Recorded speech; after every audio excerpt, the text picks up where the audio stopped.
Disclaimer. This video's information is being provided for informational, educational, and general interest purposes only. The information in this video is not intended to shock, enrage, or otherwise provoke the viewer. The sole purpose of this video was to raise awareness of true crime-related events. Copyright disclaimer: under Section 107 of the Copyright Act 1976, allowance is made for fair use for purposes such as criticism, comment, news reporting, scholarship, and research. Fair use is a use permitted by copyright statute that might otherwise be infringing. Non-profit, educational, or personal use tips the balance in favor of fair use. What's up? What's going on? Yeah, doing good. Uh-huh. Nah, just day after my birthday, I just took a shot, and I was trying to go where I was going. Stay with me. So, you said you want to talk to one of us? Nah, I just said, like, if my name get run, it take away, it ain't nothing, ain't nothing I can tell you. I bring you right down. But once I go through the system, it's a wrap.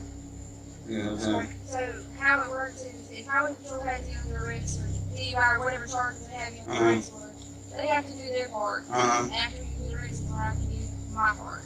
Okay? I as just far had as I had a few shots. any money, narcotics, anything like that, not including your DUI, I can help you. Okay? But I wasn't, I had the alcohol, but I ain't drunk. Okay.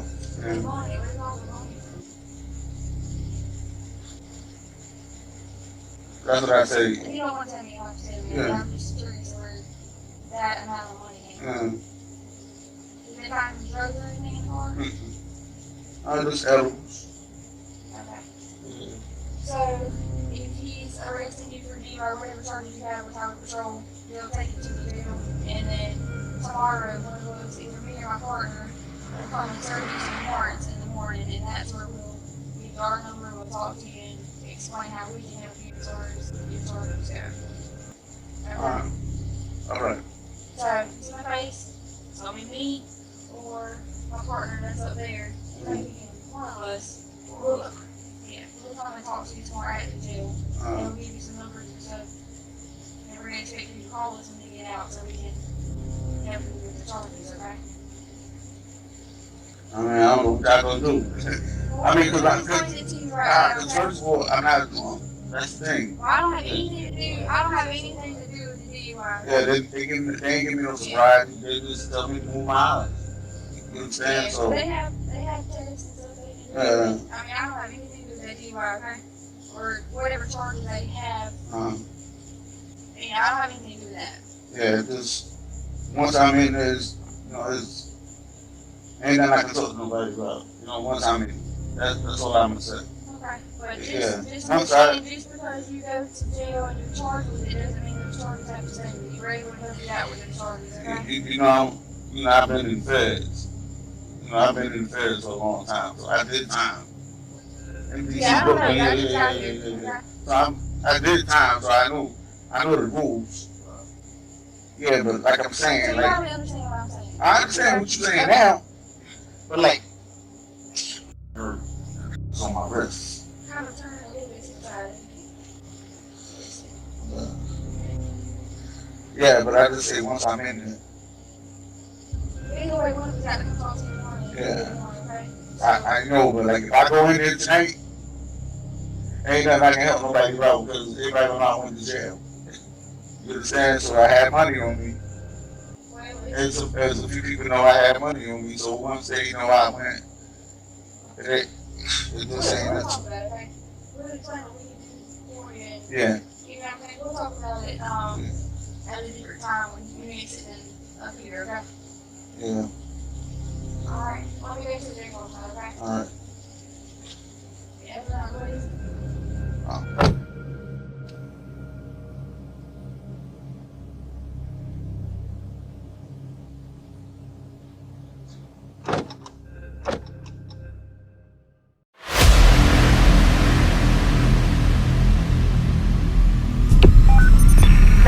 What's your emergency?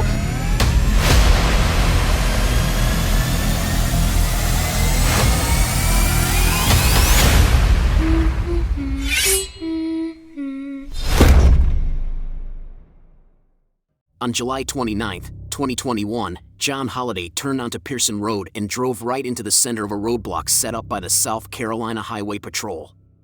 Corporal James Welsh was the first trooper Holliday encountered. Welsh claimed to have smelled marijuana and alcohol on Holliday and had told him to exit his vehicle. Trooper Will Baker, a different patrolman, led Holliday to the front of his vehicle, which had a dash camera recording. "All right, Mr. Holliday, how much have you had to drink?" Baker asked. Holliday answered, "Half of that cup." Baker was seen in the video placing a red plastic cup on the patrol car's front end. Welsh, who has a good eye for suspected drunk drivers, asked Baker to administer sobriety tests to Holliday at the roadside. Welsh was named the South Carolina Highway Patrol's Trooper 1, Trooper of the Year for DUI arrests in 2015. In 2019, he was given the title once more. In order to get Holliday's car off the road, Welsh gets inside it, though the video doesn't show it. Trooper Baker starts testing Holliday after receiving a radio message from Welsh that ends the test. Welsh said into the radio, "Watch him real close and make sure he doesn't," inaudible. "All right, ma'am." Baker approaches Holliday right away and says, "What I want you to do, put your hands behind your back for me for a second, okay?" In the video, Baker is seen reading the man his rights after making an arrest. 2 bags of cash were found in the back of the car, and Welsh later confirmed what he had discovered inside, a bag of edible marijuana on the front seat. Baker was seen walking Holliday to the front of the patrol car so he could be patted down on the dash camera. As he looked through the man's pockets, Baker remarked, "You've got money in every pocket, man." Baker places Holliday in the front passenger seat of his patrol car, but there is no footage of him taking any money out of the car. Baker's second in-car camera, which records footage of the interior of the vehicle, was activated by troopers. Afterwards, Baker calculated that Holliday had $6,000 or $8,000 in his pockets. "Hey, bud. You know you're under arrest for driving under the influence, okay? All right? I found a large sum of currency in your car and narcotics. You have any comment on that?" Welsh asked Holliday from outside the passenger side window. Holliday answered. You don't? You don't have a good reason why you have that much money. You know about how much it is?" Holliday answered again. Troops are gathered around the cash in the dash camera recording, attempting to guess its value. One trooper speculated that it might be a couple $100,000. Holliday sat handcuffed in the front of the car, and he could see the patrolman talking away. Holliday started pounding on the floorboards in an attempt to get their notice. Holliday was prepared to negotiate. "Yes, sir," the trooper who walked to Holliday's window said. "I'll tell ya, if it gets reported, I can't help nobody," Holliday tells the trooper. "If you get reported, you can't help nobody?" "What you mean?" the trooper asks. "Telling you what I know," Holliday answered. "What you know," the trooper replied. "I can't do that once I go through the system," Holliday responded. Corporal Cam Welsh was informed of Holliday's conversation by the trooper. The trooper informs Welsh, he said he can't help nobody if he goes in the system. Welsh approaches Holliday to get clarification.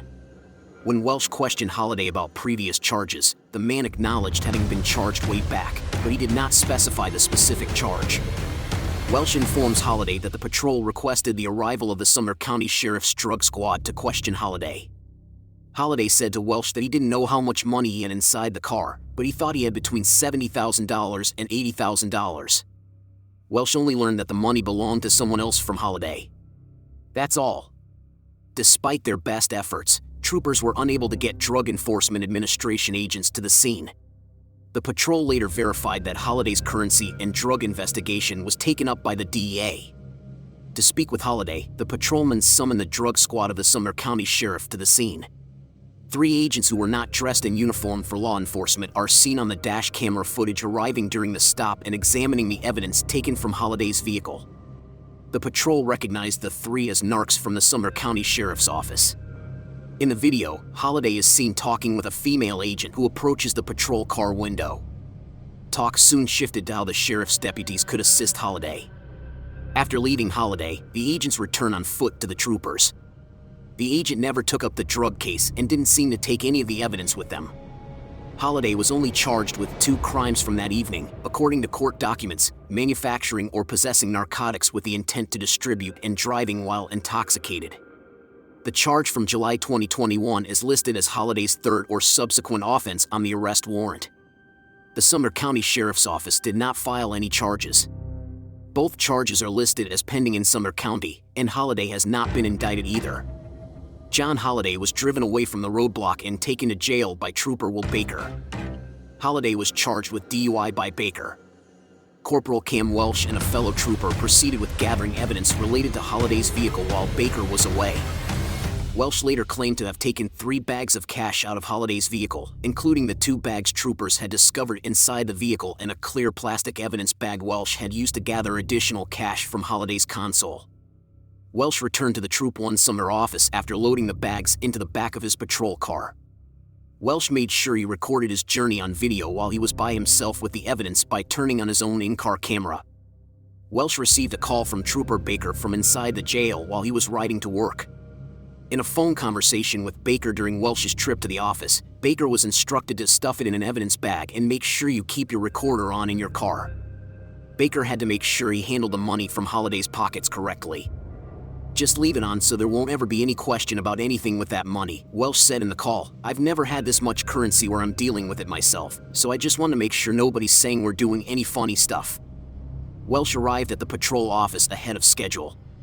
Subsequently, he informed investigators that he took the cash bags from his patrol car's rear and brought them into the troop office. At the roadblock, Welsh packed 3 bags into his car, but he only brought 2 bags into the office. Corporal Matthew Nix, an evidence technician with the South Carolina Highway Patrol, also traveled to the patrol office that evening to greet the troopers. Nix was supposed to return the money to the patrol's central evidence facility in Columbia and ensure that each and every dollar that was taken in was accurately counted. After dividing the money into different denominations, the troopers stacked the bills so they could quickly count the total amount in dollars. There were 4,899 bills on the tally sheet the troopers made that evening, and each one needed to be accounted for. According to patrol policy, Nix was supposed to conduct a second count after the troopers completed their first. Before Nix could take the money and run, the counts had to match. However, that did not occur. Nix and Welsh counted for hours before leaving the patrol office. They found 4,899 bills totaling $110,482. Nix took the money to the CEF and secured it in a safe after putting it into 3 different evidence bags. The money was taken to the bank on August 3rd by a forfeiture division patrolman so that it could be counted and a cashier's check made payable to the federal government. The bank discovered a $3,140 difference between the amount that actually existed and what the troopers and Nix claimed on their tally sheet after conducting 3 separate counts using automated currency counting machines. On that day, Nix was summoned to his captain's office, marking the beginning of the process of initiating a criminal investigation.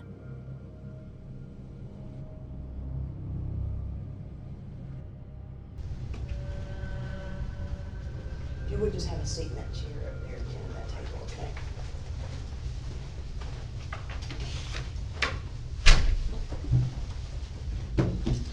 Good morning. I'd like to introduce myself outside. My name is Jacqueline Goss. I work with the State Law Enforcement Division. Today's date is August 9th, and it is 10:53.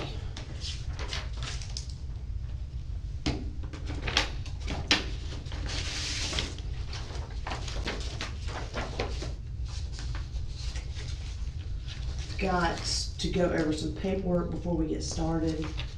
I'm going to give you a form, and I will fill out the top portion. You will see that there are boxes here on this form. I'm going to review this form with you. That is your form. On those boxes, as I read those statements there, just if you understand, put your initials in those boxes, okay? Yes, ma'am. I understand this is an investigation to determine whether any criminal laws have been violated. I understand and acknowledge that this is not an internal, administrative, or disciplinary inquiry. I understand and acknowledge that I have not been compelled or coerced to give a statement or answer any questions regarding this matter. I understand and acknowledge that my cooperation with this investigation is freely and voluntarily given. All right, and where it says signed, if you would please sign your name for me. All right, and slide it back to me.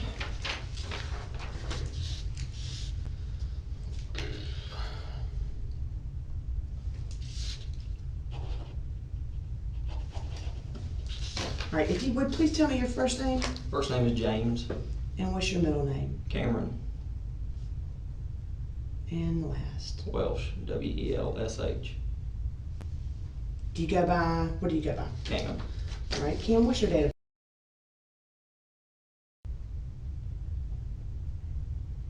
and a good contact number for you? 8.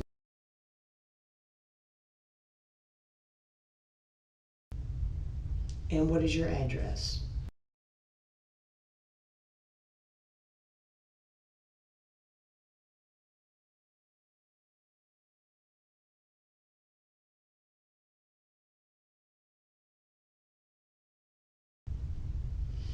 So are you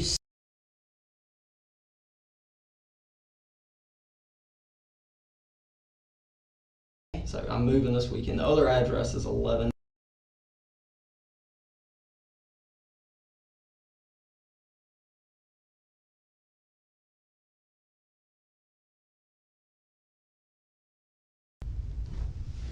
all right? But any mail and stuff can come to the Turbeville address. Okay.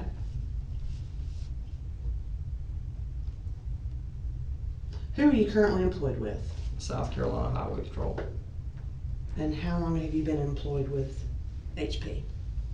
June of 2014. All right. And where are you currently assigned? Troop 1, Post A. That's the Sumter office that covers Sumter and Clarendon County.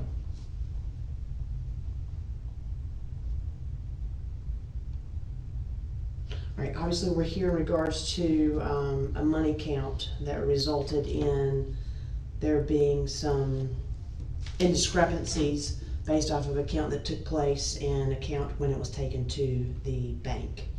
If you would, do you recall the night of the money seizure? Yes, ma'am, I do. All right, and could you please review with me and tell me from start to finish what took place that evening? Okay. So that night, I don't know an approximate time, me and my guys, we did a checkpoint on Pearson Road at Old Stone Road.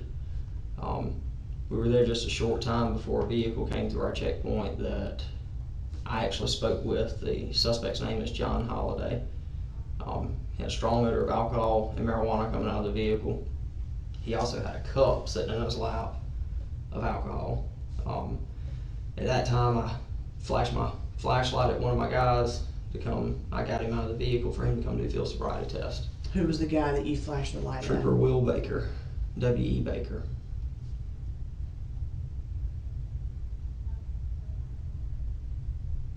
So as soon as I asked the guy to get out of the vehicle, did a safety frisk on him. Trooper Baker took control of the stop and began doing field sobriety tests. The car was still parked in the middle of the road, so I asked Mr. Holiday if I could move his vehicle, got permission from him. I moved it to the shoulder of the road, kind of like a little dirt lane that was right there in the crossroads. And at that time when I was moving the car in plain view, in the passenger seat I could see a plastic bag, kind of like a dark colored grocery bag type thing, with edibles in it. You could see they were individually packaged edibles. I don't know how many, can't remember how many it was, but it was a lot of them.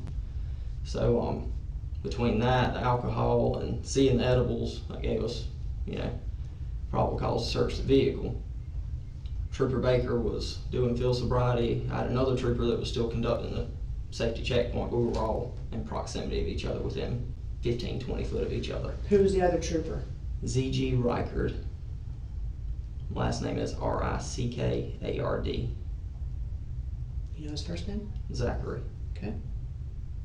All right, so Zach's still over there doing a Yeah, checkpoint? Zach's still over there doing the checkpoint, still talking with some cars. And so at that point, I just kind of glanced over the vehicle as I was getting out. Could see in the back seat 2 large bags, so I figured, got a big bag of dope here, there might be 2 more big bags of dope. So I opened the back door. As soon as I looked in, I grabbed the first brown bag out and stuck it on the trunk of the car, and that's when I noticed it was full of money. I then looked at the second bag, which was a Super Mario Kart bag, and it was unzipped, just sitting there open. Looked in it, it had money. At that time, I radioed to Trooper Baker to go ahead and place Mr. Holliday under arrest, just cease his field sobriety test. That we had bigger issues going on than DUI. And at that point, he went ahead and arrested him, read him his rights, put him in his car. Trooper Baker brought his car over to behind the suspect vehicle. At that time, we didn't touch anything, didn't touch the money, didn't touch the drugs anymore. I notified, actually this time I notified Sumter County's narcotics via the radio. I called them over the radio, and they had 2 units that were on duty. And they responded, actually 3 of them responded out. And we sat there, kind of went back and forth. I offered them the case, told them, I said, hey, this is a local guy. He's got drugs, large sum of money. Y'all can work this better than we can. And he made some phone calls and then told me that they couldn't take it. Who's he? Deputy Graham. Simeon Graham. Do you by chance know how to spell his first name? I don't. I know it's S-E-Y, I think. So Simeon Graham was one of the Sumter County narcotics? He is. He would have been the lead guy, the more senior guy. The other 2 were fairly new. Do you know who the other 2 were? I do. They were Brooke Bird, female, and Jeremy Shirley. All right. So after talking with them, they wanted to take it. I think they called their higher ups. They didn't want to mess with it.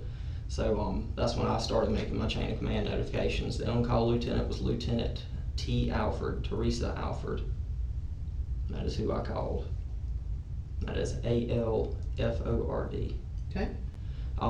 Called her, spoke with her, told her what we had, and she said I brought up the DEA. I said, do we have any contacts with the DEA through our criminal interdiction guys?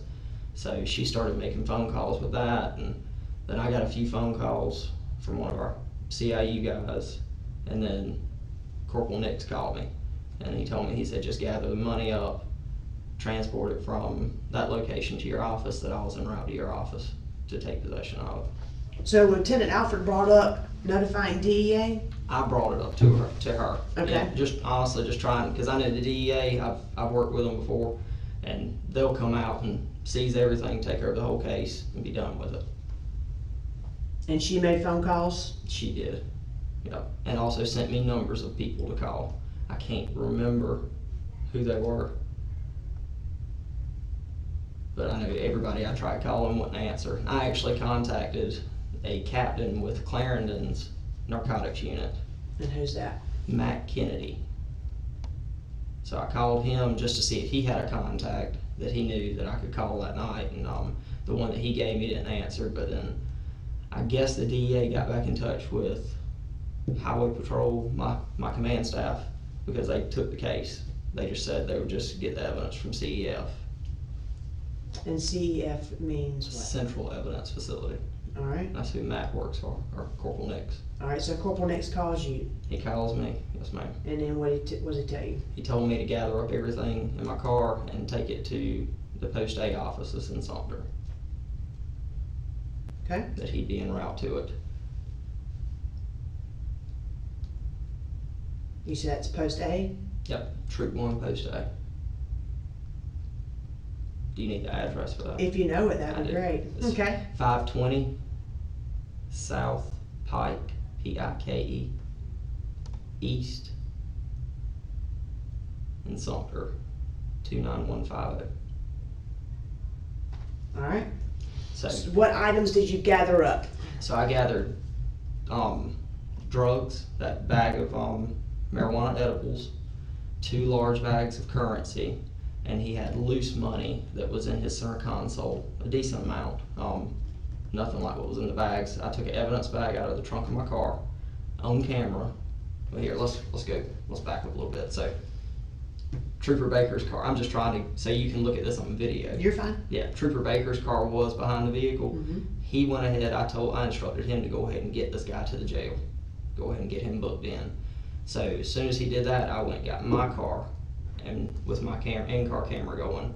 As he's leaving, I pull my car in. That way, camera's always on the car. All right, so after Baker left, you pulled up behind My the suspect. camera's activated. with everything going. So that's when we loaded the evidence. So all of that was on camera. Okay. I took the money out the center console, stuck in a sealed evidence bag, sealed it, and all of that went in my rear driver's passenger seat. Or, I'm sorry, rear driver's seat, like behind the driver's seat. And I did have my camera, we have in-car cameras, I had that activated too, the entirety. All right, so the edibles, what kind of bag were they in? They were in a big plastic bag, but then they were individually packaged inside of it. It was black packaging. They didn't have any writing on them, no nothing. The plastic bag that they were inside, what color was that plastic bag? It was dark colored, I think. Okay. All right, and then you said you had 2 large bags of money. Mm-hmm. One bag was in you said a Mario Kart bag. Like a book bag. Okay. It looked like a book bag, like a child's book bag. All right, and then you said the first bag of money you grabbed. Best way to describe that is a to-go bag from Olive Garden. You know, the big brown kind of rectangular bags. Right. Did it have Olive Garden on it, or is that just? I don't know. No, it didn't. I was just using that. That's the first thing that popped in mind when the lieutenant asked me what kind of bag it was when she was writing down details. So it was a brown paper bag. Brown paper bag. Okay. All right.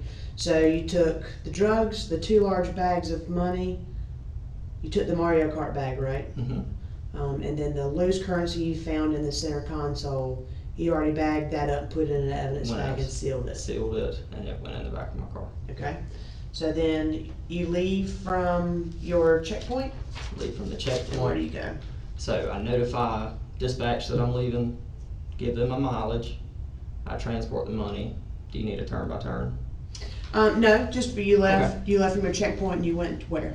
Went to the post A office. Straight to the post A office without stopping. All right. When you get to post A office, who's there? Nobody's there. I'm the first one to get there. As soon as I get there, I take all the money, all the evidence, and I go straight inside. And then Corporal Nix arrived a short time later. I don't know an exact time, but it wasn't long at all.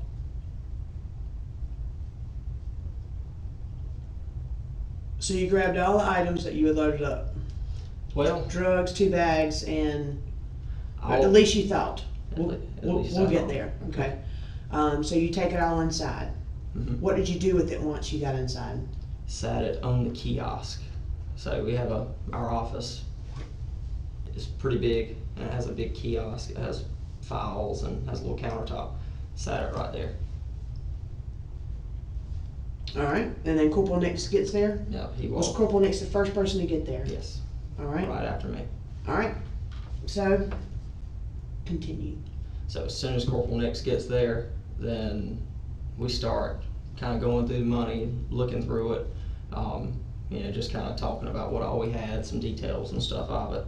It wasn't long after that, Trooper Baker arrived, and then Riker pulled up right after that. I mean, they were pretty much back to back. And from that point, we took all of the money. Of course, we had to stack it up and take a picture. Okay. Okay. Had to take a little trophy picture. Who took the picture? I took one, and I think the boys took one too. Who? My troopers. Oh, you said the boys, is that what you Yeah, said? yeah, Okay. my guys. And because I've actually still got the picture. Okay. So took that picture. As soon as that was done, then we got to work. We separated all the money because it was in like stacks, but the top, like, it wasn't all the same denomination. It was hundreds and some 50s, 20s, ones. So we started going through everything, all the stacks of money that were rubber band, and separating hundreds to 50s. That took a good while to get all that done. Then so Nix told us, he said we needed to count it first, then he was going to do the second count on it to confirm everything. So we started counting, me, Reichard, and Baker. I'm sorry. It's okay. We did the first count of it, for like when we did it all together. So like I can't remember who did what, but let's say I took ones, I counted out all the ones, how many bills there were, wrote it on a sticky note, put it to the side. Took all the 50s, wrote it on a sticky note, put it to the side. As we got done with it, Corporal Nix would take it and just verify it. The 20s was the last thing that we did. There was quite a bit. The majority of this money was 20s. I think it came out to be over $80,000 in 20s. So we had a huge stack of it, so we separated the stack into three parts. So me, Reichert, and Baker, we would take the 20s and stack them, count them in 50, like 50 $20 bills, that's $1,000. We'd walk around the other side of the kiosk, put a stack on the table. And so we just lined that entire table up. We actually ran out of room and went to another table. And every one of them was 50, so that way when we got done, we could go and count how many stacks we had, and that would tell us the total amount. When you stacked them in 50s, was it just one person that counted, okay, hey, there's 50? And then, so. All three of us were stacking them in 50s. All right, so your stacks of 50, did Baker and Reichert come back behind you and verify they were 50s? No, ma'am. And then when I say 50s, 50 count. 50 count, Yeah. yes ma'am, I got you. So no one checked whether or not those were accurate 50, No ma'am. okay? All right, so once y'all get the, And I told them, now, I would bet my life, I know all the stacks that I did were 50 because I know how serious this is. And I told both of them, because I know they never really dealt with this stuff, I said, if you're not sure on your stack of 50, I said, recount it again. You know, they would verify that, how strict I was, telling them to make sure it's accurate. And I even looked at them and said, your job depends on it. Are you sure these stacks are 50? Both of them said yes. and that's Baker and Reichert, Baker and Reichert. okay? So after that, we tallied up everything, how many 20s we had. I came up with a number on my tally sheet, and that's when Nix went back through and counted everything, and we agreed on the number. I think the initial number that he did was off from ours because I don't think he counted. I don't think he saw the table behind him, because you know you had the big kiosk right there in the middle. Then we got some computer tables actually about the size of this, but it doesn't have computers on it, and we put our excess over there. So I think when he went back and counted that, we all came up with that 110 and some change. Was there any other point that y'all had counted and the numbers were not accurate? Was that the only time that y'all counted? Yes, and ma'am. nothing was? Yeah. And then once Nix went back and counted the excess that was on the other table. Mm-hmm. I guess that's what he was doing at this time. So as soon as I finished and we got all of that tallied up and I got my tally stuff done, I mean, he was way behind us because he was one person doing it and we were 3 people doing it. So we got through our first count a lot faster than he could. So as soon as that happened, I went and sat at the desk with Baker and helped him with his report. I actually wrote a lot of the narrative in that report because it was the DUI report, seizure, drugs, everything. So I was sitting with him getting all that straight while Nix was getting his final count. So I really wasn't paying too much attention to what Nix was doing at the time, you know, when he was counting. We were just all trying to be very quiet so we didn't mess up a count. When y'all were counting the 20s, you'd already said that nobody went back behind and counted the 50 stacks. No, ma'am. Do you remember what your final total of $20 bills were? I don't. Okay. I know it was over $80,000 in 20s. I do remember that, if I'm not mistaken, but I'd have to look back at my tally sheet to get that. That's okay. So as you're going through, you're counting these bills. The numbers that you tallied up on your sheet, were those numbers that you specifically counted yourself, or were those just numbers specifically that were given to you by the troopers? That was collectively. Okay. Yep. On our tally sheet. We all 3 counted that sum of money. But nobody did a recount behind anybody.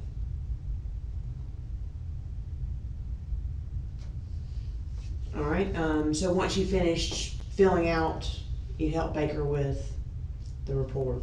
What else did you do? So that report was a big deal because everything's electronic now. We don't do chain of custodies like handwritten anymore, so that had to be done before Matt or any of us could leave. So as soon as we got that done, then I called Sergeant DeBose. That's Jennifer Page DeBose. Woke her up because she's the evidence custodian. So I had to get her to, so when we submitted it, transfers it to post-haste evidence, which is she's in control of. Then she had to, I don't know much about the process. I guess she has to release it to CEF or send it to CEF so Matt could get a hold of that chain of custody. I don't know much about that. We just started this stuff. That's fine. All you know is you call Sergeant Page DeBose. Sergeant DeBose, yep. And she's the evidence custodian. That's right. Is she the evidence custodian for your troop? For just my office. Just your office. Yeah, her and the first sergeant. We have two at each office, but she's primary. All right. So once she had everything handled on her end. And hers was just a click of a mouse. Okay. And then what'd you do? We sat there, we talked for a few minutes or whatever while Matt was loading up the money, and we all left. All right. So how did Matt load up the money? Did he put it in any kind of bags? I know he put it, because I had initially thrown that brown bag away that it came in, and he didn't really have bags big enough for it to go in. I remember him saying that. So we grabbed that bag out of the trash can. I know he put it back in that, but I can't remember if he put it in. I think he did put it in evidence bags. I'm pretty sure he did put it in evidence bags, but he used that brown bag to kind of tote it on. All right. So what? Do you remember seeing him put it in evidence bags, or do you just think he put it in evidence bags? And if you don't remember, you don't remember. I remember him having evidence bags, and I remember him asking me if I had big evidence bags, because I know he didn't have anything big enough, like huge ones. So I looked in the kiosk where we keep them and showed him. I said, "This is the biggest we got," and that's all he had. So did you give him any of those evidence bags? No, He already had some. He already had some identical to it. So he may have packed it all, and I think he did. I'm pretty sure he just did a bunch of smaller ones. I'm almost positive he did. Do you recall if he took photographs of the bags of evidence with the money in it? Remember. But you do remember he put the money that you had brought in and counted out into that brown paper to-go bag. Yeah, I know he used that.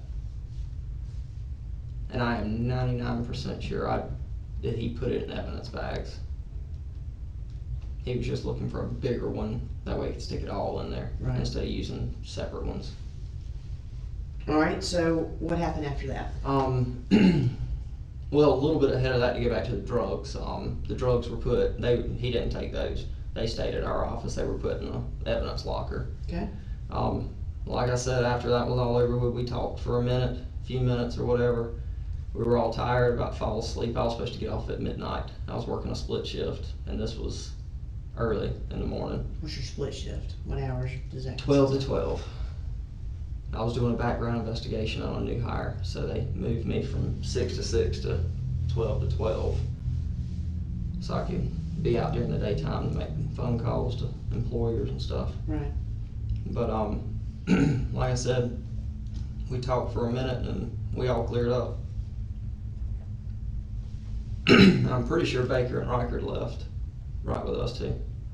All right, so next, Matthew took So I was scared. The following day, I called my stepdad, who's the sheriff of Clarendon County. I always call him for advice and stuff, and we sat there and talked about it, and he told me, he said, just call Paige, get this straight, But it was later on that evening when I talked to him, and so I said, well, I'm working tomorrow. I said, I'll go in before work, and I'm gonna call Paige and go by and see her and figure out what the best way to get this turned in with the least amount of damage to me. And I'll try to get this figured out. Well, didn't have time because this would be the 3rd. That morning, I got up, had to go do a small little job. I have a plumbing and home repair business. I'm a contractor. So I had to run into town, take care of something. It took about 30 minutes. And I was gonna go home and go back to sleep. Well, anyway, when I was on my way home that morning, Nick's called me, and he told me that they were missing $3,000 or over $3,000 from the final count. Or they took the money to the bank, and the bank says it was only like 107, something like that, and we counted like 110. Told him, I said, dude, I don't know, have a clue what's going on with that. I said, but I just went ahead and told him then. I said, listen, I found an evidence bag of money in my car. I said, it's not $3,000. I said, so it has, and it wasn't even counted. This fell in between the briefcase and my back seat. I said, so it has nothing to do with the missing money. I said, but tell me what I need to do to get this turned into evidence. Nick's told me then that I needed to contact my chain of command, which I did. I called Sergeant DeVos. Then I called Lieutenant Dan back, and Dan back? D-A-N-B-A-C-K. Do you know Lieutenant Dan back's first name? Mark. Okay. Yep. So then I called them. I was already getting dressed because Matt told me, he said, just come on up to Central Evidence. And so I was en route to Central Evidence, went ahead and got dressed because I had to work that night anyway. And spoke with Dan back and all them. I got to Central Evidence, talked with Matt. Matt told me that I needed to go to Troop 1 headquarters and turn the evidence in over there. So I went over there, turned the evidence into Lieutenant Dan back and Captain Chris Shelton, S-H-E-L-T-O-M. Okay. They counted it. It came up to be over $800. Dan back and Shelton counted the money? They did, in front of me. It was $894.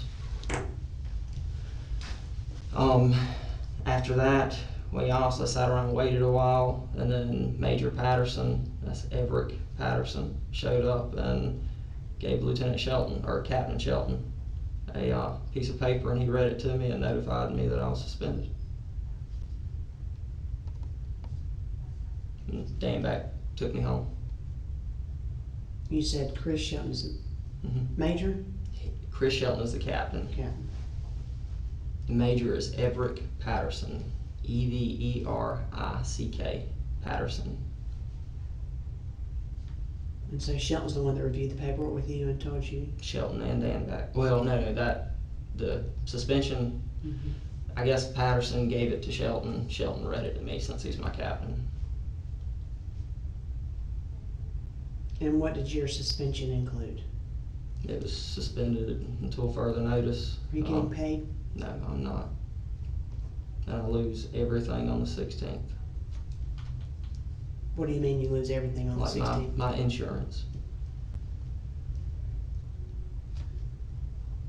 I'm hoping that they'll let me pay it. Just pay it fully myself. And why are you so concerned about losing your insurance on the 16th? I'm having a baby a few days after that.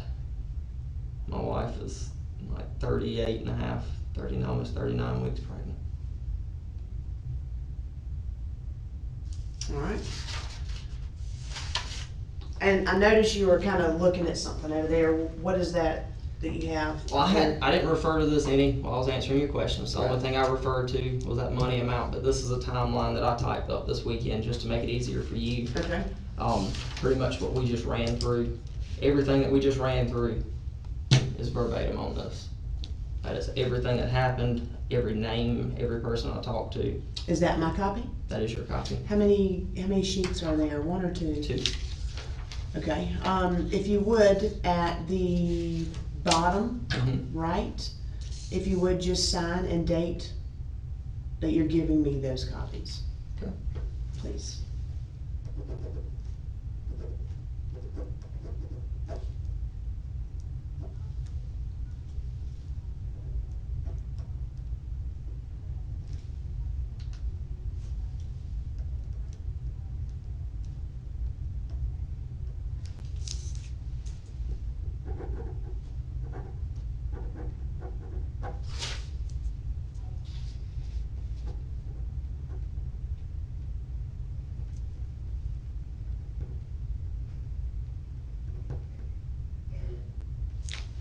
All right. What I'm gonna do is I'm gonna go through everything that we just discussed, and then we'll get to the timeline. Okay. just so I make sure I don't have any questions on there.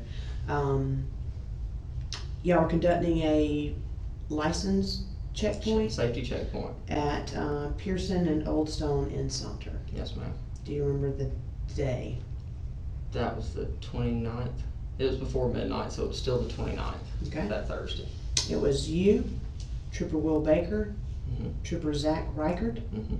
Were there any other individuals there? No, ma'am. Any deputies? Nothing. Okay. Just us. Just you three? Just us three. Okay. Vehicle came through. You actually made contact I with this did. vehicle. Do you remember what kind of vehicle it was?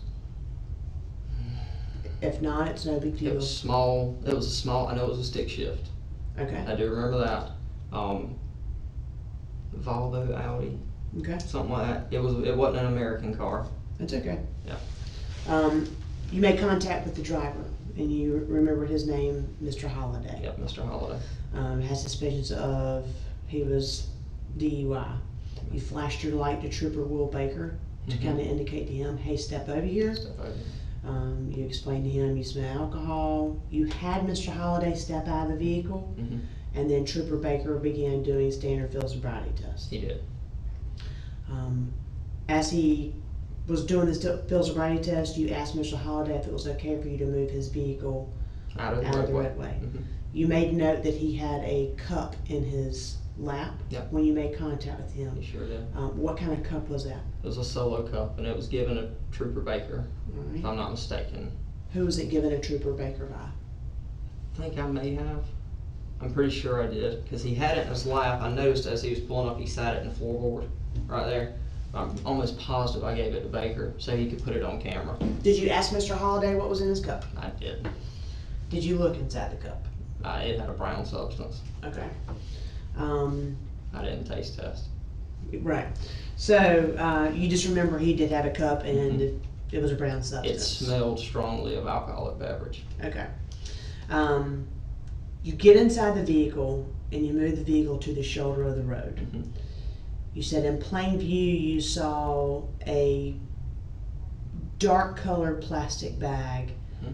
that you could see the contents of that bag. You didn't have to manipulate the bag in any way, shape, or form. No.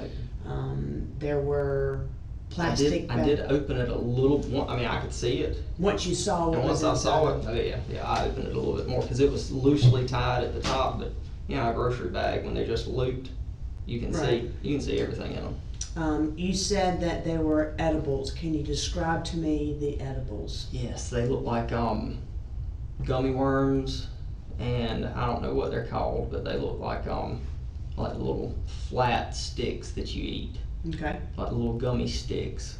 Do you know how many bags were there? I don't recall. That was a lot. All right. And what made you think it was illegal to have those? Just through my past training, it's becoming more popular and popular to have THC edibles. A lot of the ones that we see that are really just CBD edibles and stuff that really aren't illegal, they have writing all over them, really to appeal to the younger crowd and stuff. These were black. They were black packaging. The very front of them was just a clear area so you could see what was inside of them. No writing, no nothing on them. All right. So you move the vehicle over to the side and you kind of look over your shoulder and you see a Mario Kart book bag. Well, this was after I gotten out of the vehicle. Okay. So saw all of this. Vehicle's kind of tight. I wasn't spending too much Right. in it. So saw that right there. As soon as I parked, put the emergency brake on. As I'm getting out, I'm kind of sitting with my hands on the center console, grabbing the drugs, and I do glance in the back seat and I see two big bags. I'm like, got more dope. Right. So then you open the back door And boom, and the first bag you grab is the brown bag, brown paper bag. brown paper bag. And you notice there were a large amount of currency inside. Yes, ma'am. Then you grab the Mario Kart book bag. Mhm. You said it looked like a child's book bag, right? Kids, but it was a child's book bag. And it was actually unzipped. The top was unzipped. And you saw there was a large amount of currency in there as Yes, well. ma'am. You told Baker over the radio I or did. just verbally? No. He's wearing an earpiece, so I knew that this guy wouldn't hear it and freak out. I told him over the radio to 1067. Okay. Obviously you got with Baker to kind of let him know, hey, this is why. After he put him in cuffs, yeah. So why was he placed under arrest? So at that point, he was going to jail for DUI, but they hadn't made it to that point for the arrest for that. But with me seeing the drugs and the amount of currency and my prior knowledge of distribution, PWID, and with having that amount of currency, it was definite he was going to jail. He was going to at least be charged with it. So were cuffs initially placed on him for possession with intent to distribute, or was it for DUI? We'll say it's about the same time. Okay. Because I mean, and that's just for clarity purposes. Yeah, because I talked with Trooper Baker. I said, hey, after it was all kind of done, I said, hey, did you get? Because I didn't pay attention to him. I said, did you get through enough tests, to get the DUI? And he said, yeah, we didn't quite finish everything, but he's definitely impaired. All right. So. Okay, so he's placed under arrest. Trooper Baker first pulls his vehicle up behind Yes. the suspect's vehicle. With the suspect in this passenger seat. Okay.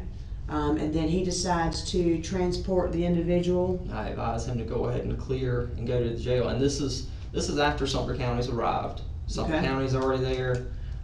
We talk, go through all that. Sumter County even talks to the suspect a little bit.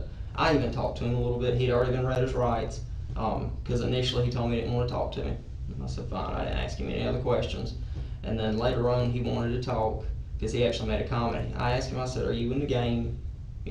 What's the deal with this money? And I said, I know what these edibles are.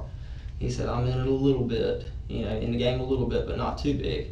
I said, well, how much money is it? Because when I told the county and told command when I made notification, I said, it's probably $200,000+. Because I didn't see all the 20s and 1s and small bills. All I saw was stacks of hundreds from what I thought. And he told me, he said there's probably only $70,000, maybe $80,000 there. So he didn't make that comment. But that's about all the talking I did to him. I didn't talk to him much. He kept making a statement to me like his name can't get out. And I said, I don't have any control over that. I said, you got to go to jail tonight. Right. So, but I didn't talk to him much. Like I said, the narcotics guys from Sumter spoke to him a little bit, but I wasn't over there for that. That's okay. Yeah, whatever you can attest to. Mm-hmm. So the Sumter guys, you talked to him, you Mirandized him. He said he didn't want. Trooper Baker Mirandized him. Okay, Trooper Baker Mirandized him. He said he didn't want to talk. Later on, the Sumter guys talked to him, and he made the statement that he suspected there was probably $70,000 to $80,000 there. Trooper Baker was then informed, hey, go and transfer him to the jail, put him on the breathalyzer. Get him on the DA. You pulled your vehicle up behind the suspect's vehicle as soon as he's with your camera running inside your vehicle. What was Trooper Reichert doing? Trooper Reichert just kind of standing around. Okay. Yeah. Did y'all call a tow truck for Mr. Holliday's vehicle? Trooper Reichert, when I gathered all the money and stuff, and I did photograph, so I did take pictures of the money and everything in the car before I took it. On scene? On scene, yes ma'am. So I did leave that out, I'm sorry. It's okay. Where are those photographs at now? They were on my work phone, but I've sent them to this phone also. Alright. Yep, I can get you those pictures. So those were prior to you removing anything from the vehicle, you took pictures? Prior to me collecting it, because when I first searched it, I put the evidence on, I'm pretty sure the edibles I put on the roof, and the money I put on the trunk deck. So once I got to that point, I seized everything. Like I said, hoping Sumter County would take it. I didn't want to mess with it. If they wanted to take it, I didn't want to do anything with their evidence. So you didn't take pictures of where the gummies were or the money was inside the vehicle. You just took a picture of it once you had placed it on the exterior of the vehicle. I don't remember. That's all right. We can verify yeah, that. We'll check that. All right, so photographs were taken. Reichert stays with the vehicle for the tow truck. Yep. And then you notified Lieutenant Teresa Alford. Mm-hmm. Started talking to her. You brought, hey, because there's a large amount of money here, suspected to be close to $200,000. I told him 200 or better. You indicated, hey, might want to call DEA. phone call started rolling.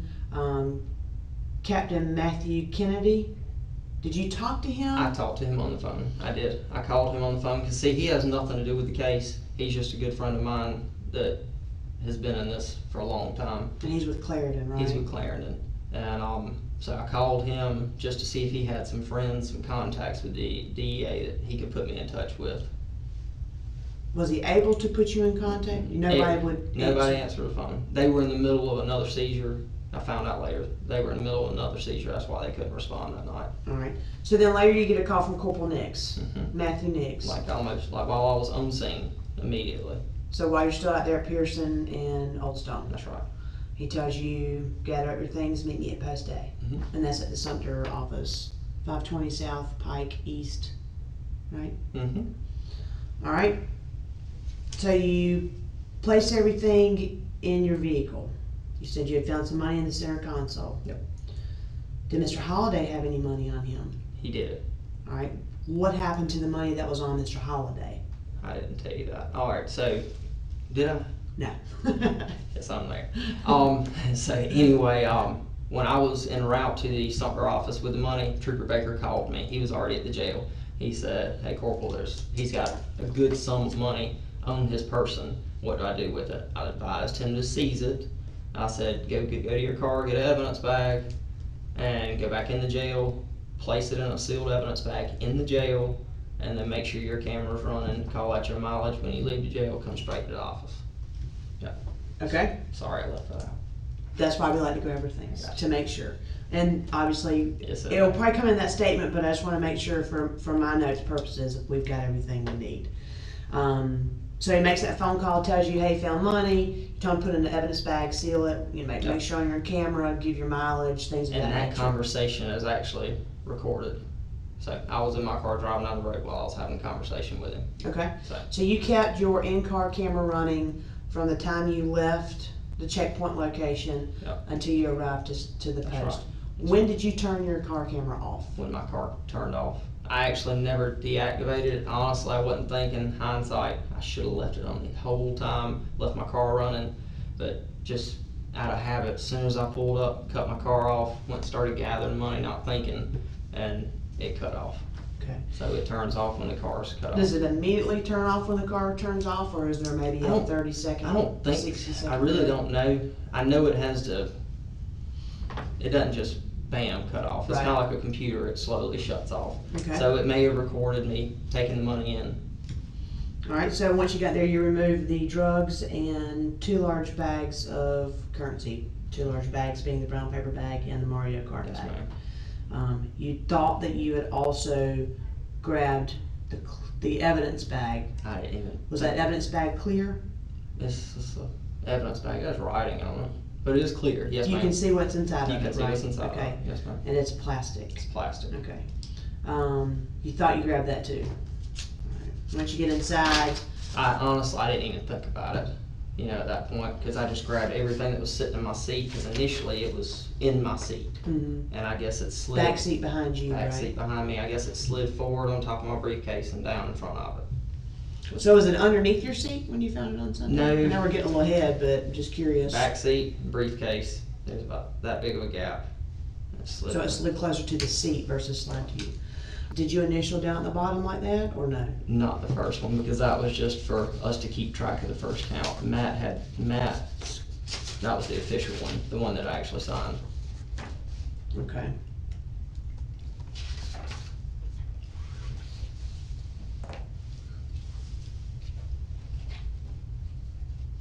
Matt was right about the chair, Yeah. because mine's gonna be circled. Yep, that's me. Okay.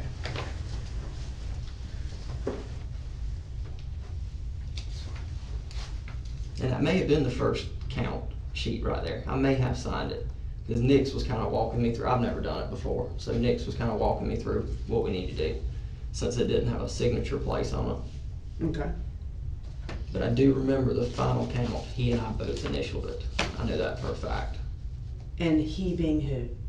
Nix? Corporal and you? Nix. Matt Okay. Nix, yes. Just want to make sure we don't get confused on who the he's are. I got you. Okay, so You do your counts, finally get everything on the same page, everybody's numbers are consistent. Did you place the drugs in the evidence locker? No. Who Trooper did? Baker did. Okay. Did you call Sergeant Page? I did. DeVos? Told Sergeant DeVos, hey, listen, we got all our paperwork completed. We need you to go into the system to show that it's been dropped into evidence and is going to be transported to CEF. Yeah, that she needs to accept it in the post A's digitally and then send it to, or release it, I guess, to CEF. Okay. Placed everything inside of that brown paper bag? I know he used it. I'm pretty sure if Even the Mario bag? he didn't use that, that stayed at the office. Okay. That's still at the office. Alright, so the Mario Kart book bag was placed into evidence? Mm-mm. So where's the Mario Kart book bag? It was at the office. I know we joked around about about Baker's kid using it to go to school, but So it was clean. There was nothing in it. that And night y'all left, where did you last put the Mario Kart book it bag? was sitting on one of the tables, one of the kiosk tables. I remember seeing it. I didn't mess with the little book bag. So we don't know where that book I bag have no is now. clue.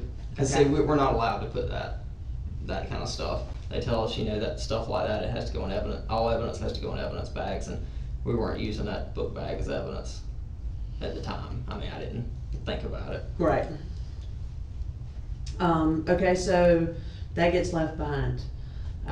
But the brown paper bag, money was placed in it, you Yes, believe, because I- it was thrown in the trash can. I at the threw it in the beginning of trash. I know for a fact that he asked me where that big brown bag was. I said, in the trash can, he is in Corporal Nix. So it's in the trash can, we got it out, opened it back up, and I know he used it to put the money in. 90% sure he put evidence bags with the money in the brown bag. And like I Alright. said, I wasn't really paying 100% attention to him. I was dealing with Right. that report.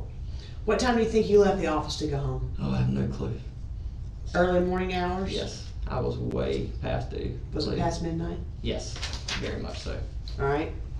Sunday, Sunday. you go to your patrol vehicle. Mm-hmm. What kind of vehicle do you have? A Dodge Charger, Marked. semi-marked. And what do you mean semi-marked? I don't have a supervisor, I don't have a light bar. Just stripes on the side. Alright. Going out there, check your briefcase in the back seat. Looking for a paper for one of your specific skills recertifications or seeing that lapse. Seeing one at light, that's right. I was trying to figure out if my specific skills and if they did it at the same time. Right. Because I've got emails between me and the lieutenant, we're trying to figure it out. And I told, because one's every 2 and one's every 4 years. So I've got to go up to the academy and instruct. Right. To keep So- your certification. That's right. Yeah. So I was trying to figure that out. My CADIS wasn't working, so I couldn't get on there and look. So I said, hell, I'm sorry. So I keep all my certificates in the briefcase for court, so I Yeah. can present them as evidence. So I said, let me go out here and see if I printed this one out. So that's what I was looking for. So you go to move your briefcase and you realize, oh boy, there's a clear evidence bag that is sealed Let's see. with money in it. Yep. And this is about 10:30 at night. Mm-hmm. You said you had panic. You panicked, immediately panicked. I about threw up in my back seat. And about threw up Yeah. because you know how serious, you mentioned OPR, and for the record, will you say who OPR is? Office of Professional Responsibility. Okay. You have a fear because they always focus on mishandling of evidence. And I didn't want to get demoted. That's all I can think about is they demote me over something. And it's, You're a corporal, right? I am, and it's my fault. I should have been more thorough, and I'll take that hit. That's on me. But just panicked and just scared. The following day, you called your stepdad, who's a sheriff of Clarendon County, and for the record, will you state his name? Tim Baxley. And the sheriff told you, and he's your stepdad, told you, hey, just notify your supervisor. Yep. No, he in his exact words, hey, call Paige. Mhm. Paige will know what to do. Paige will be able to Right. get you on track. You did not call Paige. It was later that night. I know that I know I don't like bothering her after she gets off, because she's busy, she's working, she does a lot going on when she gets off. And I said, you know what, I'll talk to her tomorrow. I'll go into work early, and I'll deal with it then. So Monday rolls around, you still didn't call No, Paige. this was Monday. Okay, so it was Monday night? Yes. No. When you talked to your... It was Monday evening. Yep. When I talked to him. So found money on a Sunday. Following day you talked to Stewed him. on that thing all day long. Scared to death. Called him because he's always got a good answer for me. Alright, When so he Monday you didn't call her. I didn't call her. I was going to call her. I was actually going to call her that next morning because I know she comes into work at 10. And so I was going to call her, but I got that phone call from Corporal Nix before then. And that was on the 3rd? 3rd. Yes, ma'am. So you got notified by Nix prior to Prior to being able to call Paige? call Paige. Sergeant Babette. Sergeant. Horrible timing. Nix tells you, hey, listen, missing over $3,000. Asked me if I had any idea why we're missing $3,000, and I was kind of at a loss. I said, dude, I have no clue. I said, our accounts were right. You know, that's what we collectively came up with. That's what we all agreed on. We signed. I said, I have no clue what happened to it. The money that Baker brought from Sumter Jail Mm-hmm. to Post A, was that money included in that Yes. large currency count that y'all did? Yes, when he walked in, he sat it straight on top. What did he sit straight on top? The money? The Or evidence, evidence. and sealed evidence bag containing the currency, he put it right there with it. Okay. Yep. On that sealed evidence bag from the jail to Post A, do you remember seeing any writing on that sealed evidence bag? Okay. So that money that was found on Mr. Holliday was included into Yes, it this was. count? All right. So Nick, you and Nick are talking, you know, you're like, I don't know. Then you say, hey, listen, by the way, I've got this going on. I did find some money in my backseat, Yeah, but sealed evidence it's bag. not a part of that total tally, so it has nothing to do with this missing $3,000. And Nick told you to notify chain of command. Yep. You talked to Lieutenant Danback, I talked to Paige first, Page, and then Danback, Yep. right? and then back. So come on up here to CEF and let's get this thing situated. Yep. Danback and Shelton counted the money and it was $894. $894. And then Major Everett Patterson did some paperwork up on you, Yep. provided it to Chris Shelton, and he read you were suspended. Yep. Did they tell you why you were being suspended? And just pending an investigation. Did you have any idea it was for the miscount, or was it for the money that was found in the backseat? Honestly, I really, it was all just like a punch in the chest with everything. I figured it was for the missing $3,000 because mishandling of evidence, they wouldn't have, I don't feel like they would have suspended me on the spot without pay.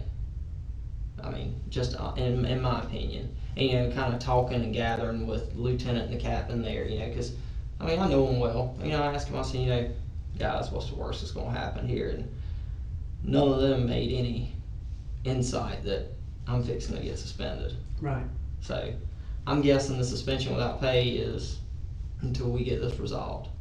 All right. Instead of calling your stepdad, why didn't you call Paige on Monday? I don't know. Just freaked out. Just dumb on my part. Scared to death. Because now it looks like, Yeah, I oh know. look, hey look, Nix Oh, brings it to your God. attention, and I know. you're like, oh yeah, by the way, Sunday night I found, you know, and here we are 2 days later. No. So that's where there's a lot of concerns there. There it is. So based off of this, we haven't been over your type statement yet. Did you take any of that money Out of out of that seizure that y'all had? absolutely. From the not. time you left that checkpoint to the time you went to Post A, and from the time you were at Post A by yourself, did you take any of that money? No, ma'am. Do you think anybody else had the opportunity to take any Absolutely money? not. And one thing I will say, because I have been thinking of 100 different ways of how this could have happened. We were all together. I never even walked to my private, personal office the entire time we were there. Never left the room. Nobody left. We all sat in the common area, I guess you could call it, the entire time. The amount of missing money, and I know it's only in 20s, because they did tell me all the other denominations were correct. It was only 20s. That amount, that's over 150 bills. That's thick. Our uniforms are tight. I mean, I can barely put keys in my pocket in my uniform. There's no fitting a cell phone in your pocket, no nothing. It would have been very, very obvious if anybody would have grabbed a couple, 3 stacks or more than 3 stacks, stuffed it in their pockets. So what do you think happened to the money? I have no clue. Do you think it's possible that y'all did not count the money correctly? I think we should have done a much better job of counting. Do you think it's possible anybody took the money? Let me just ask that for clarification. There's no way. Okay. I mean, everybody that I have dealings with, I'll tell you, Matt, I'd bet my job on him. He wouldn't take a penny. My 2 boys that were with us, Baker and Riker, they wouldn't take a penny. I know I don't need it. I mean, not just saying. I mean, I work hard. I have a plumbing business that I make triple what I make with Highway Patrol. I mean, I just don't need. I've got almost 11 years in. I wouldn't need that. Matt's he's got a ton of time. He's got more time than I do. He did my background investigation back when I started. Yeah. I mean, he and I mean, we're not. I consider him a dear friend. I mean, we don't hang out socially. I only see him when we're in uniform. But I mean, he's a great guy. I trust him with my life. I trust him with that money, and the state should too. I mean, it's got to be a miscount. Would you be willing to do a polygraph? Absolutely. Do you have any medical conditions that would potentially enable you? So I'm gonna say no, but I do have heart issues. Okay. My heart, I have an irregular heartbeat, and my heart goes into AFib, and that's documented over the past couple of years from stress and lack of sleep from this wonderful job. When you were hired at Highway Patrol, did you take a polygraph? I did. When you were hired, did you have these heart I issues? did not So you've established these heart issues. become a training officer with Highway Patrol. Yeah. Come on. But you said it is medically documented. Yes, ma'am. I'll give you my cardiologist's name. Because we'll probably have to get a medical waiver Okay. for you to I get mean, to it's the not. doctor. I mean, I'd sign a waiver saying it's not going to kill me. My heart, just like even now, no stress, no nothing, it could skip a beat, and that's something that's come on with lack of sleep, stress. I noticed it the first time I was training somebody that was kind of tough to train, and woke up one morning, had no energy, no nothing, and I run often. Cardio's great. I couldn't hardly walk to my patrol car without being out of breath. Mm-hmm. And so a friend of mine, we ate, that was end of one week. That weekend we went and ate with a friend of ours, and she's a nurse. So I was sitting there talking with her about it. She handed me her Apple Watch. No lie. Sitting there in the restaurant. We were at a place down at the lake, right outside of Manning. Put it on. She held up her phone and it was blinking red. Go to an emergency room. So that was the first time it happened. And it was bad. My heart rate was like 170. My resting heart rate. I thought I was having a heart attack. I'm sure. So, and it just did it again a couple months ago. I was I'm a driving instructor for patrol, and I wasn't really. To me, that's not stressful. To me, that's fun. Mm-hmm. But me and my buddy, we went on the track. We did a few students. A couple of the cars were running hot. We had to go down to a pond and fill up water in a bucket. And so anyway, I said, I'll carry it. So I mean, it was heavy. I carried it back up, and I noticed halfway there I was just out of breath, couldn't do anything. And by that time I knew enough about it. I felt my heart rate. I said, oh hell, I'm back in AFib. It wasn't a bad one. My heart rate was on like 110 then, but So you've since gone to a cardiologist? Oh, I have had everything done. They can't find anything. They say stress, lack of sleep, and not drinking enough water. Who is your cardiologist? Brian Wall. The first time that happened, he was here at McLeod. Then he has since transferred or gotten a new job at Lexington Medical Center. That's where my second visit was, where they did all the tests. And that's documented with patrol. I had to take some sick leave with them to go do that. All right. We're going to try to get you lined up for a polygraph. Okay. Okay? And I'll have to check with the polygraphers on the medical waiver just to see about Just like right now, the AFib. I'm perfectly fine. Yeah. I'm going to review your timeline real quick. Okay. Okay? Checkpoint Pearson Road, Old Stone Road, Welsh, Reichard, Baker. Made contact Mr. Holliday. Suspected DUI. Corporal Welsh moved Mr. Holliday's vehicle to the shoulder of the roadway while Trooper Baker conducted field sobriety. Searched the vehicle due to an odor of alcohol. You made mention here and marijuana. Yes. So when did you recognize there was a smell of When I marijuana? was driving the car on Okay. the side of the road. Was any marijuana located? Didn't find any. It smelled like it was burnt marijuana. It wasn't green. He had been smoking in the car. Had he admitted to smoking in the vehicle or just? I didn't talk to him. Okay. About it. You located marijuana edibles in the front passenger seat, Mhm. and you also located 2 bags sitting on the driver's rear seat that contained a large amount of currency. You radioed Trooper Baker to place Holiday under arrest.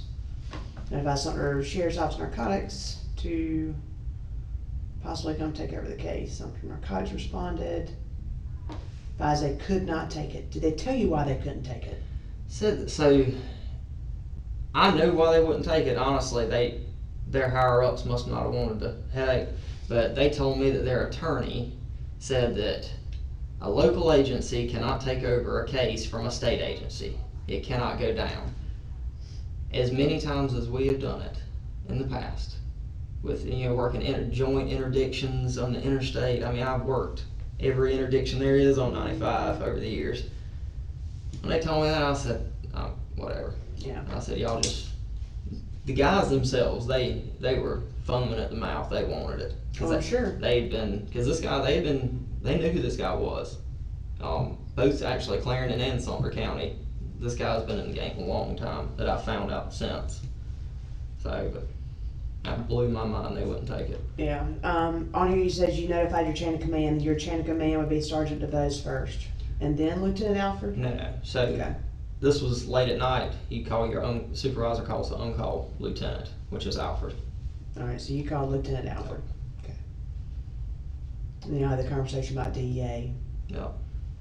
I was trying to find some way that we didn't have to deal with it. I'm sure. All right, DEA, Lieutenant calls you back and says DEA will take the case? She calls me back and she tells me that she's going to send me some numbers to people that are, I guess, deal with that with our CIU. I know I talked with Shropshire that night, and I tried calling 2 or 3 other different people. So you did actually talk to somebody? Well, Shropshire is one of ours. Okay. Yeah, he's the CIU guy, and that's all they deal with. Spell his last name for me. Shrop, S-H-R-O-P, Shire, S-H-I-R-E. Okay. Yeah, Matt had mentioned Shropshire, that's why I was a little curious. Yep. Because earlier you said you hadn't talked to anybody, and now you did talk to Shropshire, sorry, but he's one of your guys. You Yeah. said CIU, what's CIU? Criminal Interdiction Unit. Okay. So DA advised us, yeah, they're gonna take it, but they can't respond, they're working on something else right this second. That's what I found out. They'll had get that. back up with you. That's right. But for the time being, go ahead and page everything up. No, And- I was told that Corporal Nix would be contacting me, that we were seizing money and was going to CEF. All right, you get a call from Nix, told you to take the money to Sumter office. Place 1 bag containing drugs and 2 bags containing the currency in the driver's side rear seat, along with a sealed evidence bag that contained currency. That was located in the center console of the vehicle. Went to the Sumter office, activated your in-car camera. You received a phone call from Trooper Baker about the money that was found on Mr. Holliday. You went through the spiel of how to tell him to handle that. Welsh arrived at the office and notified SCHP TCC. Telecommunications center. Okay. And that's Dispatch. via the radio. That's dispatch. Right. Yeah. Gathered the evidence from his vehicle and placed it in the office. Nix arrived a short time after. How long do you think you were at the office by yourself? Not long. 5-10 minutes, maybe. Okay. It wasn't long enough for me to get settled in and get my laptop opened up. My stuff was still all sitting there. All right. TFC record. TFC, what's that? Trooper first class. Okay. TPR is slick sleeve. He's Just a trooper. trooper. All right. They get there. Trooper Baker turned over the seized money. They collected it from the detention center. He turned it over to you, or did he turn it over to Nix? I guess you can say me. He didn't hand, I mean, he just sat it there Okay. with all other money. Corporal Welsh, Trooper first class record. Trooper Baker began the initial count of the money and split into denominations. Corporal Nix began the second count of the money when it was finished with the first count. Corporal Welsh and Corporal Nix agreed on the final count and signed the tally sheet. So just for the first count that was made, y'all did not agree.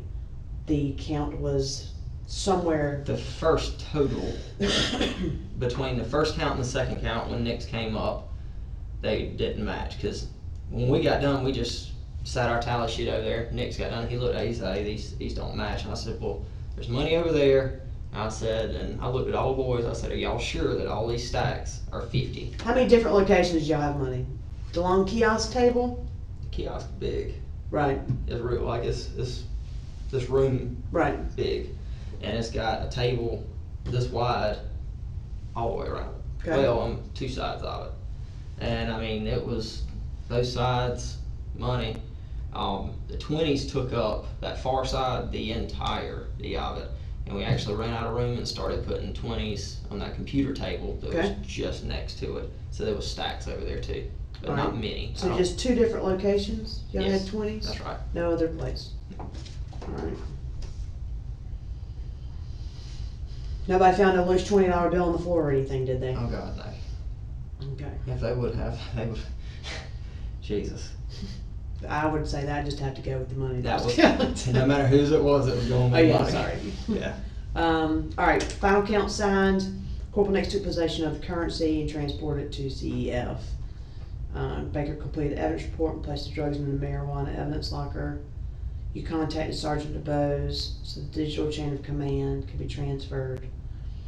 I put chain of command. Should be Chain of custody, sorry. Okay. Yeah, chain of custody can be transferred to CEF. Corporal Welsh looked on the first.